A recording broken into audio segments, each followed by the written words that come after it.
बताते थे कि राजा राम जी का ध्यान तो उनकी यादगार में बना।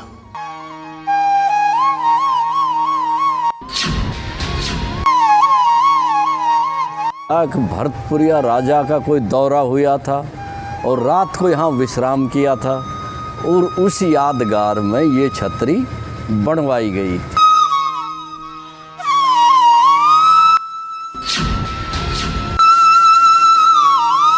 ये छतरी भरतपुर महाराज कहीं यहाँ आए थे और उन्होंने आराम किया था, तो उसने अपनी यादगार में वो छतरी बनाई थी।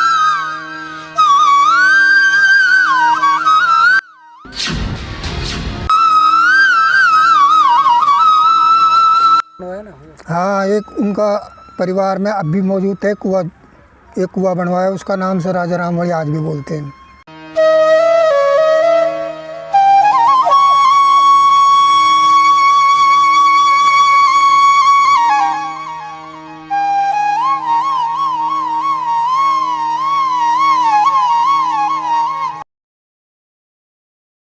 जाट रियासत भरतपुर का गौरवशाली इतिहास किसी से छिपा नहीं है, लेकिन यह बात बहुत ही कम लोग जानते हैं कि मुगल बादशाह औरंगजेब के दांत खट्टे कर देने वाला यहाँ का एक शासक, जिसकी छतरी आज भी राजस्थान के सिंह द्वार कहे जाने वाले अलवर ज़िले से 45 किलोमीटर दूर हरसोली कस्बे में मौजूद है।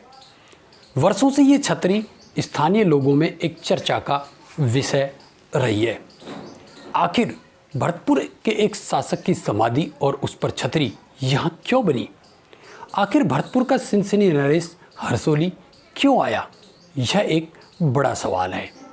नमस्कार, आप देख रहे हैं ज्ञानधारा हरसोली चैनल और आज की स्पेशल कवरेज में हम आपको बताने वाले हैं भरतपुर के सिनसिनी नरेश राजा राम के बारे में। आपको बता दें, एक जाट रियासत के रूप में भरतपुर को हर कोई जानता है। इसी के साथ महाराजा सूरजमल का नाम भी हर किसी की जुबान पर आ ही जाता है। लेकिन यदि राजा राम की बात करें तो इनका पराक्रम भी कुछ कम नहीं था। आपको बता दें, इन्होंने अपने पिता गोकुल जाट के ऊपर औरंगजेब के द्वारा की गई क्रूरता का बदला लेने के लिए सिकंदरा स्थित सम्राट अकबर की अस्थियों को निकाल करके और उनको जला दिया था। ऐसा विष्णु शर्मा अपनी पुस्तक इतिहास के 50 वायरल सच में लिखते हैं। जो भी रहा हो, लेकिन आज की बात ये कि आखिर सिनसिनी नरेश हरसोली क्यों आए, आखिर उनकी समाधि यहाँ क्यों बनाई गई। जब हमने स्थानीय लोगों से इसके बारे में बात की तो उन्होंने इसके संबंध में क्या कहा, आइए आपको सुनवाते हैं। बताते थे कि राजा राम जी का ध्यान तो उनकी यादगार में बना। कोई लिखित में तो इतिहास आज तक मिला नहीं, ये प्रमाण नहीं है कि ये किसने बनवाई। बाकी पूर्वजों के अनुसार इस छतरी का मत बूढ़ड़िया का जो बहुमत में था वो यही था कि भरतपुरिया राजा का कोई दौरा हुआ था और रात को यहाँ विश्राम किया था और उस यादगार में ये छतरी बनवाई गई। देखिए, छतरी के बारे में ऐसा तो कुछ तथ्य है नहीं जो लिखित में हो या किसी से।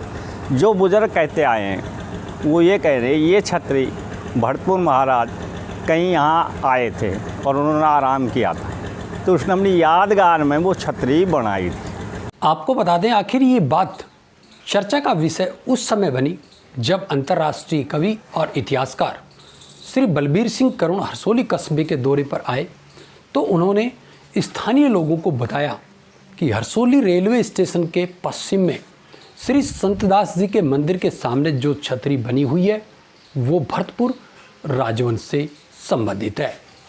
उन्होंने बताया कि ये छतरी भरतपुर के सिनसिनी रियासत के राजा राम की समाधि के ऊपर बनी हुई है।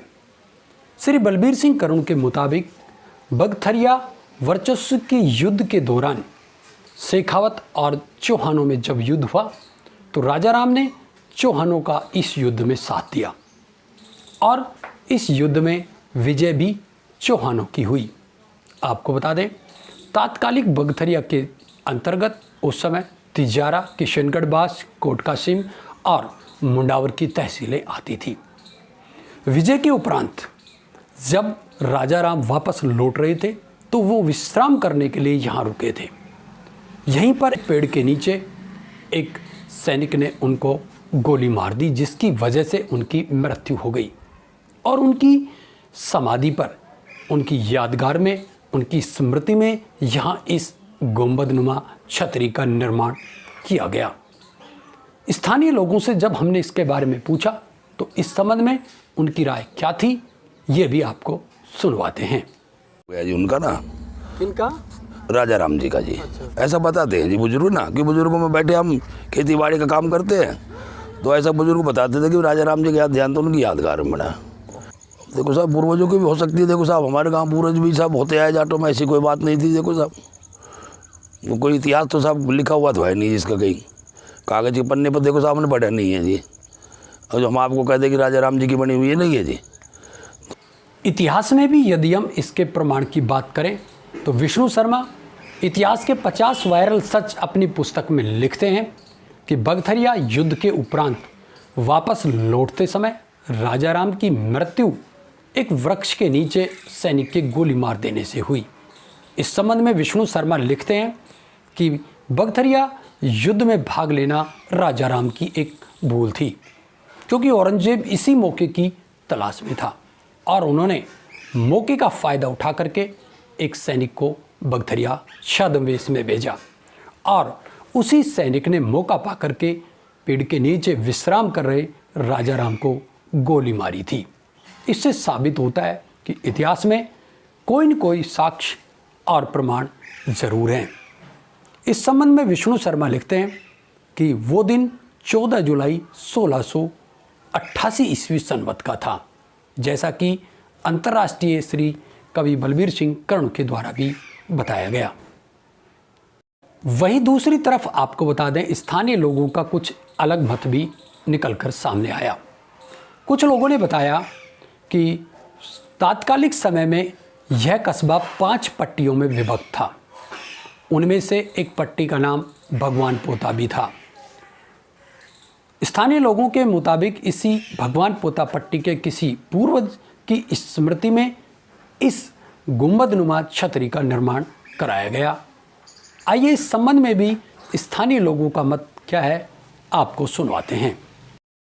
पर गांव में बुजुर्ग लोग हैं ना, कुछ लोग ये भी बताते हैं कि हमारे यहाँ भगवान पोता मोहल्ला है जी।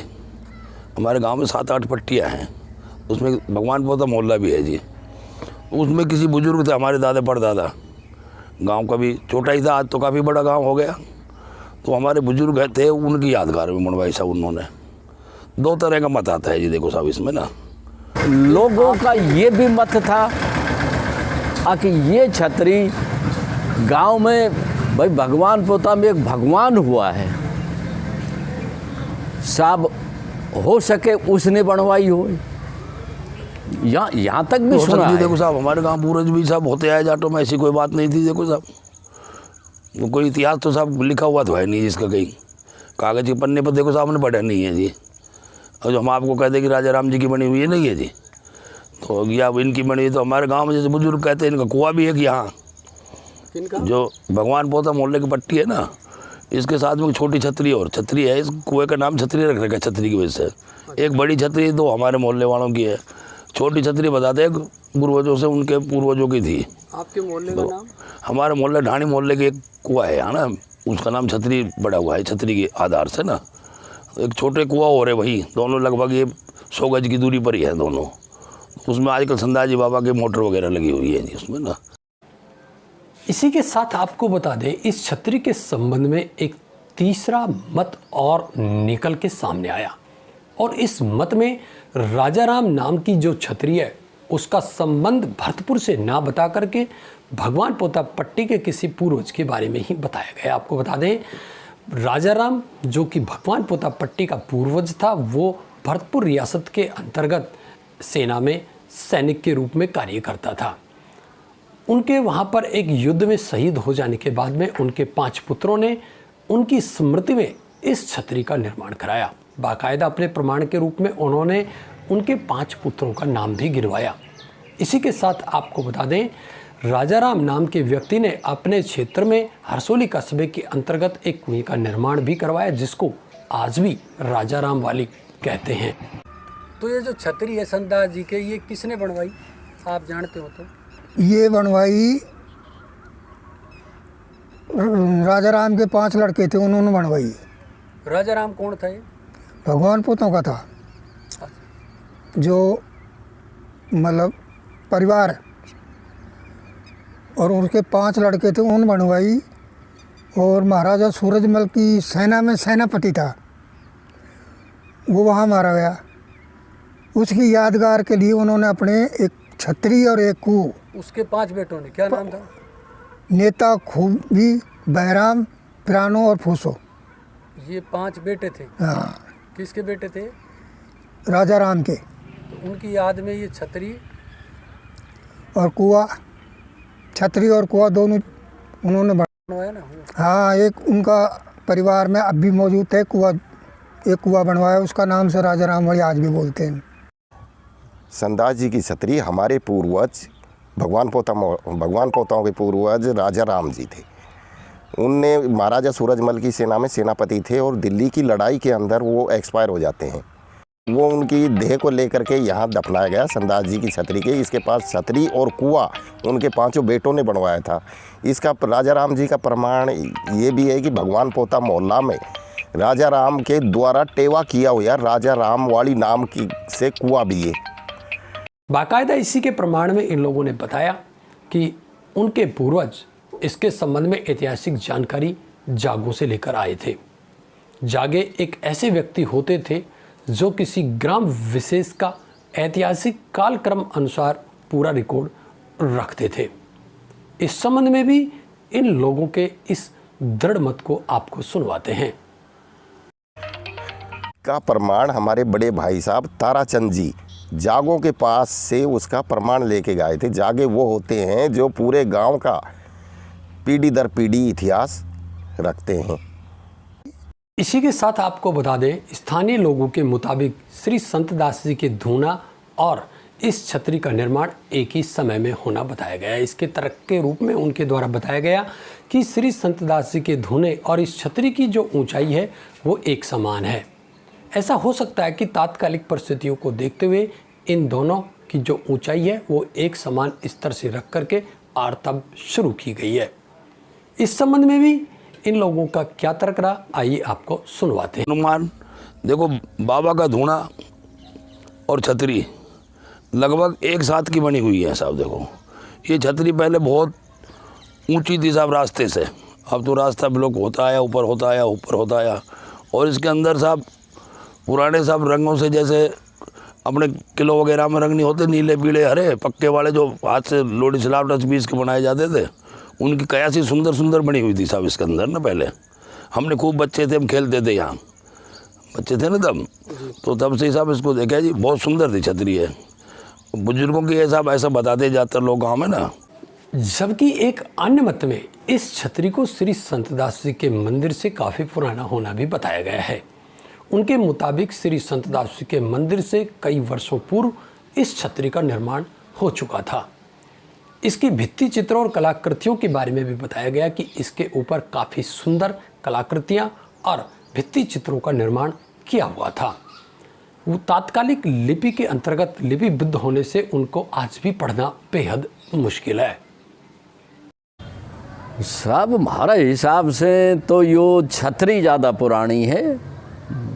ये इसका तो ये मंदिर तो बाद की बात सुनी यार। ये पहले तो ये मंदिर क्या, पहले तो मेला ही मसाणी के नाम से मशहूर था। संतदास जी के नाम से कोई मेला ही नहीं बोले था, मसाणी माता का नाम से मेला भरता था। आप भी बचपन से देख रहे हैं? हाँ, हम बचपन से, हम बोलिए लगभग 72 साल का होने जा रहे और 50 साल हो गए सुरत संभाले, तब से ये छतरी, जब से ये छतरी यथावत है। और अपने पूर्वजों से यही और पूर्वजों से यही सुना है, ये भरतपुर महाराजा। और इसकी जो कलाकारी बनावट थी वो भी बहुत पुरानी थी। उस लिखाई कोई समझ भी न सके, उन चित्रों को कोई आज बना भी नहीं सके। उसकी चित्रकारी अब तो खैर मिट गई, चित्रकारी जैसे घाघरा वे भी थे, वे भी उसी साइड के होते जा रहे। और इसके अंदर साहब पुराने साहब रंगों से, जैसे अपने किलो वगैरह में रंग नहीं होते, नीले पीले हरे पक्के वाले जो हाथ से लोडी सिलावट टच पीस के बनाए जाते थे, उनकी कयासी सुंदर सुंदर बनी हुई थी साहब इसके अंदर ना। पहले हमने खूब बच्चे थे, हम खेलते थे यहाँ, बच्चे थे ना तब, तो तब से साहब इसको देखा जी, बहुत सुंदर थी छतरी है।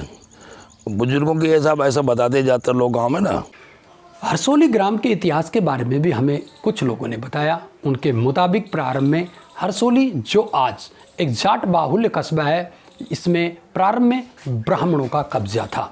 प्रारंभ में त्यागी ब्राह्मण इस ग्राम में आए थे।